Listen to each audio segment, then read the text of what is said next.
Moses. Go to Pharaoh and tell him, let my people go. But I'm just a shepherd. I don't know how to talk to a king. Don't worry, God said. I will be with you. The story of Moses and the Israelites' escape from Egypt. A long time ago, in a land of pyramids and deserts, a wicked king named Pharaoh ruled Egypt. He was mean and cruel, and he made the Israelites, God's people, his slaves. The Israelites worked day and night, building Pharaoh's cities, and they were very sad. They cried out to God, "Save us. Help us." And guess what? God heard their cries. One day, God called a man named Moses. Moses was just a shepherd, taking care of sheep in the wilderness. Suddenly, he saw something amazing, a bush that was on fire but didn't burn up. Moses came closer, and then he heard a voice. It was God. Moses. God said, I have seen how my people are suffering in Egypt. Go to Pharaoh and tell him, let my people go. Moses was scared.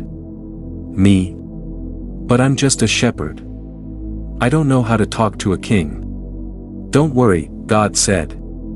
I will be with you. So, Moses and his brother Aaron went to Pharaoh. They walked right into his palace, past the guards, and stood before the king. Moses lifted his staff and said, Pharaoh, God says, let my people go. Pharaoh laughed. Who is this God? I don't know him, and I won't let the Israelites go. God had a plan. Moses warned Pharaoh, if you don't listen, God will send plagues to your land. Pharaoh didn't care, so God began to show his power. First, the river turned into blood. The fish died, and the water smelled awful. But Pharaoh said, no. Then came frogs, slimy, jumping frogs everywhere. In Pharaoh's bed, in his food, on his head. Let my people go. Moses said again. Pharaoh shook his head. Next came gnats that buzzed and bit, and then flies that swarmed the whole land. Still, Pharaoh refused.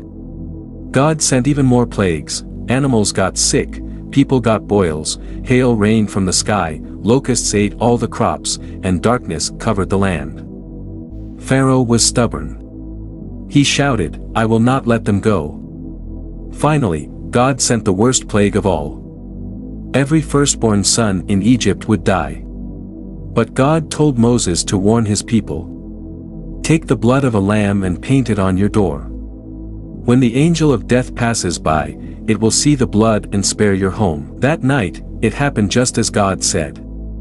In the morning, Pharaoh was broken-hearted. Go, he cried. Take your people and leave Egypt. The Israelites packed quickly. They didn't even have time to let their bread rise, so they made flatbread called matzo. They followed Moses out of Egypt, but soon Pharaoh changed his mind. He sent his army to chase them. The Israelites were trapped by the Red Sea. We're doomed, they cried. But Moses raised his staff, and God parted the sea. The water stood like walls, and the Israelites walked through on dry ground. When Pharaoh's army followed, the water crashed down, and they were gone. The Israelites were free. They sang, danced, and praised God. Moses smiled and said, God has saved us. And they journeyed toward the land God had promised them. That's the story of how God's mighty power set his people free. Isn't it amazing?